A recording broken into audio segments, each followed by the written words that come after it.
And welcome back to Pinch Style Gaming. We're back in, Super Mario Brothers 2, fucking nightmare atrocity. And we're gonna take on World 2. It's gonna be great. Yeah, so it's me and Carl. I just have to finish losing all my money on the slots first. And what a surprise. Okay. Alright, we're gonna play Toad for this level because we haven't played him yet in this run through, so let's go. We're now in World 2. It's the Desert World. Oh, cool. Toad's special ability is to pick stuff up real fast, as you saw there. This will come in handy at the end of the level, but I won't spoil why. I like instantly how fucking racist this gets in straight off the bat. It's just like, what? Look at that. It's just like, the pyramids, the first enemy is like a snake, and then you got bones, and then it's just like, okay. I guess that's the kind of the point in video games, a lot of it, though, is like... You gotta identify. It's desert. It's a desert level. Is that racist though? I mean, I don't know. People tend to die from dehydration in the desert. There tend to be snakes in the desert. I don't know if I call that racist. They're little jars, aren't they?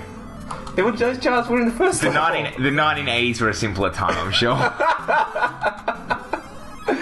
right, fair enough. No, big Toad. Toad is probably actually, gameplay-wise, probably my favourite character. Oh, really? Just because he's Why is that? Because he's so quick to pick up weapons and stuff. You can react very quickly to situations, and you can usually work around. I mean, his low jump. Usually, not always. Right, not always. So what do those cherries even do? I remember I rewatched our episode 1 back, and I realised I didn't even know what the hell the cherries did the whole time. Okay, the cherries do nothing unless you collect a bunch of them. And then they give you a star, which makes you invincible for a little while. Okay, cool. So it's like a progression thing. Does it actually show you where how much you have to collect, or is it just like any random number? It's just there you go. That many. Right there, right. I think it's okay. I think it's 6, but don't quote me on that. Okay, cool. I won't quote you on that. I'm sure everybody watching the video, all 5 of you, will quote me on that. Oh. So this is why I picked Toad for this level. In a lot of the desert levels, you have to dig down into a cavern at the end of the level, and this is the speed at which you can dig is based on your vegetable picking speed. All right. So if we're here with Peach, it would just be like forever and ever and ever. Which, when I play the game where I just rotate through the characters in order, is who I play this level with, and it's a gigantic pain in the ass. Okay. Cool. And our friend Birdo's back again. Yep. Get used to him, her, it, because you'll be seeing a lot of them. Oh man. What if a little what's the Birdo's belly is glowing? What is that? What is it? It's this. That's just meant to signify that they're carrying this orb. Okay. You pick the orb up, and that allows you to exit the level. Right. Okay. Cool. That's it. So it's like a key or something. Okay, that's correct. Cool. Right. And more gambling. Oh! Check it out. Check the fucking. Yeah. I spend a lot of time on this when I played it. Why? Because I wanted the 1-ups. Oh, right. Basically. Also, yeah. Does it matter? Like all 3 icons just give you 1 up? If they're all the same, it gives you a 1-up. If they're all cherries, you get like 5 up or something silly like that. Okay, cool. Yeah. What am I going to use for this level? Let's go with Peach. Alright. I can't remember. Who even cares? I can't. Well, another dig down level. I think it is actually. I think they all are. Okay. So this is probably a terrible decision, but we'll just just made roll with it. Yeah. The viewers are going to hate you when we go through 30 seconds of digging down. It's going to be fine. It doesn't add that much to it. Oh, you can see it really makes a difference.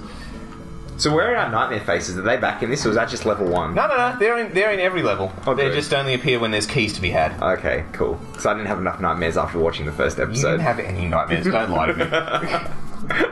Don't lie to me. Don't you lie to me. I know when you're lying to me. Alright. Cool. Hey! Oh, wow. I actually didn't mess it up this time. What happens when you put the door right on top of where the mushroom's supposed to be? You spawn inside of it and then just have to jump to get it. Oh, you just jump up and pick it up. I keep going into these jars expecting one of them to be different, but I'm not sure that any of them are. Oh, so is every jar you can go down in every jar? You can't go down every jar. The ones that you can't go down are often mean that there's some sort of special mechanic, like you can't go down them unless you're in subspace, and then they're a warp zone. Right. Okay. Some you just can't go down at all. Cool. And it doesn't seem to matter whether the enemies come out of them or not. Some of them you just can't go in at all. They're all the same. So I don't know why I keep expecting. It's just like, you know what the definition of insanity is for us.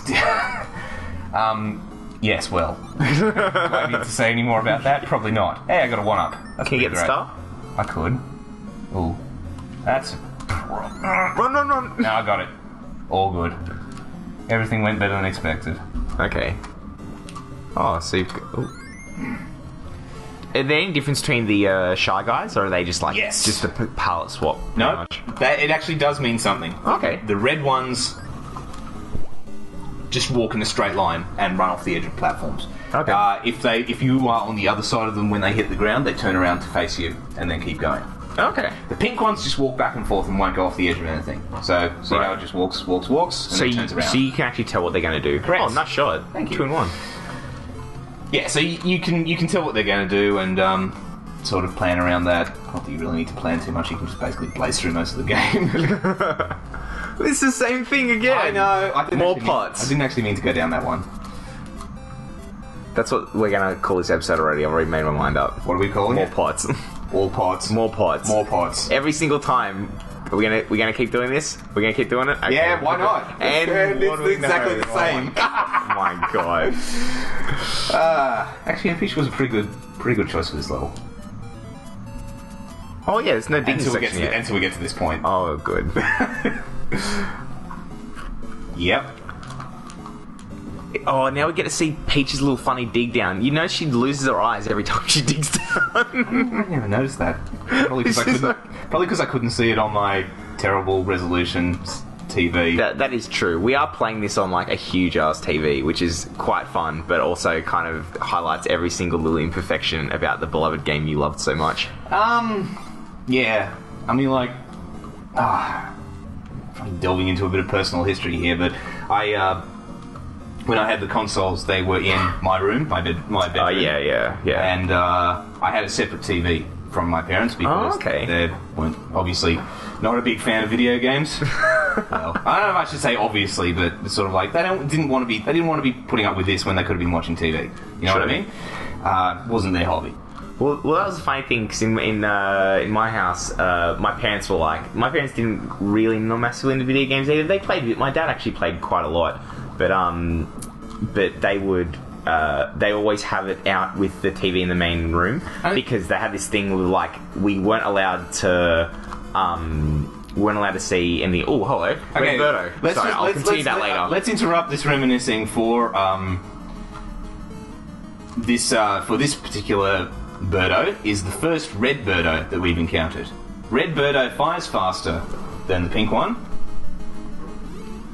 And also has a small chance of firing a fireball instead of an egg. Oh, right. So when you're like, just jump on an egg, oh, whoops, fiery death. Exactly. Okay.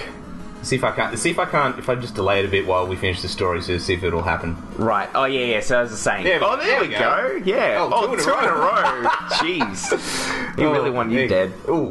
Ooh, okay. But yeah, basically it was just like my parents just decided that they would they thought I would be way too antisocial if we put it in my room because I would never come out ever. And that was pretty correct because I never would. They finally relented on this rule for video games in the bedroom in when I was 20, 21, 22, so only fairly recently. And what fairly recently? You're not that young. And come on. And guess what happened? I never saw them again. Stayed every day in my room. Wow, all grown up and still no self-control. Yeah, I know, there we go. That's all good. I love my video games. So anyway, so like I had this old like it was very very kind of my mother in general just to allow me to have a TV in my room with a console hooked up to it. So no regrets there. Just it was the older TV. So it was like tiny mono speaker, big CRT. No, tiny CRT. Tiny CRT. Tiny CRT. the screen was actually smaller than it should have been. So in a lot of these games, like the very edges of the screen were cut off. Oh, really? Yeah, okay. yeah. But that was my early console experience, and it was. I wouldn't trade it for the world. Yeah. Well, as we were saying before, like how I'm a dirty Sega child, is that the whole reason I ended up playing consoles in the first place was because we actually won one in a McDonald's competition. So What? Our family wasn't like, we weren't super poor, but my family couldn't really afford to buy new things all the time, and any money that we had left over, my mum and dad spent on us, and we didn't really notice until we got a bit older. But we won a Sega Mega Drive in a McDonald's giveaway. It's like a scratch card, and Was it one of the Monopoly? No, it was a scratch. It was like a scratchy, and it wasn't Monopoly. It was like a scratchy card, and you had like 3 little things, and you scratched it off, and it was 3 Sega Mega Drives, and we won one. And I got measles like a month later, and we had this brand new Sega Mega Drive with Sonic and Aladdin, which will both be playing on this channel. I absolutely assure you. So it was Mega Drive, not Master System. And Mega Drive, yeah. And I played also known as the Genesis. Yeah, as the Genesis as Which well. does what Nintendo don't. Oh god, those ads are fantastic, by the way. So if you haven't seen them on YouTube, go look them up. They're fantastic. They're just fantastically bad. Yeah, I know. Fantastically 90s. Well, everything else was like that though, so it's like kind of like kind of a wash, really. But yeah, so it was great. Like, so I spent like about a week or two very, very sick with the measles. In like a little dressing gown, playing through Aladdin like 4 times. Was it a pink dressing gown?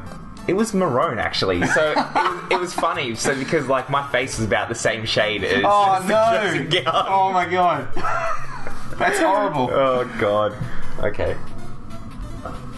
So, Alright, returning to your previous topic about stereotypes, here we are in the desert level, and we're about to go into the pyramid. Okay, you're right. Well, I guess it would be a bit weird if it wasn't, right? I guess that's the correct word. It's not really racist, is it? It's stereotype. It's just stereotyping. It's not necessarily a bad stereotype, but it's a stereotype. It's not racist at all. I don't know how you get that. I don't know. Oh, there's your friends. Alright, let's go find the key. Okay. Lots of digging. So, what are the other ones? So, the first one's like a grass kind of level, and this one's sand and pyramids and desert and all that kind of fun stuff. I think. Do you know what the other ones are? 3's grass again with a bit more sort of sky element to cool. it. Yeah. 4 is ice. Okay. 5 is I can't remember. 5 is that we missed you when we get to it. I can't remember the others. There's another desert somewhere along the line, and the 7 is like a sky castle. Cool. Yeah. This is fun. I think the more I'm watching this game, the more I'm getting like used to it. It's just like, I don't know. What do you mean used to it? Well, used to the 30-year-old graphics. And no, used to the weirdness of this Mario game. Like, again, this but they owned the weirdness. It's like, okay, so they weren't so maybe the original plan for Mario, well, first off, that's implying that there was a plan for Mario. It was more like, let's release this game, see how it goes. But after releasing this game with all these extra elements in it, they owned it. Yeah, they brought them back again and again throughout the franchise, and holy shit, he's coming for you now. Wow. Yeah. You can drop the key to sort of throw him off your scent, which is actually something I should start doing. Oh, what? And they only come for you. They only come for you while you're actually carrying the key, so you can just go whoop, and he pisses off. Oh, okay, cool. And then you're just like, I don't have the key. What are you talking about? Get out of here. Pick up key. Run. See you later. See you later, suckers. Jeez. All right, we're into the final section now. Okay, so let's do this nice and quick. Ooh, little star. The music for Invincibility is one of the things that's stuck with me. Is like such a great piece of music. Honestly, in its original form, like in these original. Why'd I do that? That was a stupid thing. You know what? You know why it's stupid? Because you can take those items and then take them outside the pod. Right. Okay. Let's see if I can. Does it respawn? It totally respawns. Awesome. So I can grab this. So we're going not boss, maybe? No. No, you can't take it through the door. But what I can do is just take it over here, use it to just dumpster these guys. Awesome. And now it's boss time. Okay, cool. So the boss of World 2, I believe, is Triclide, who is a 3-headed snake. that shoots awesome. fireballs. It is pretty awesome. I thought so. And let's see if I can actually do this without getting my ass kicked. Actually, you can't shoot me up here. How are you supposed to get to like? You don't. Oh, You just chuck those things at him. Okay, that's a lot easier. It's not that hard. Oh right. Especially not with Mario. It's a bit. This is actually one of the situations in which Toad is actually quite a liability because he's not. His jump isn't enough to do that jump. Right. Which allows you to sort of get over there without putting yourself in range of the fireballs. Oh, cool. Okay. Alright, so that's the end of level 2. Awesome. So I come back for level 3 next episode? Absolutely. Awesome. Cool. See you guys then. Are you a bad enough dude to rescue the president? Okay, that's pretty good. Test 1, 2. Alright, There we go. recording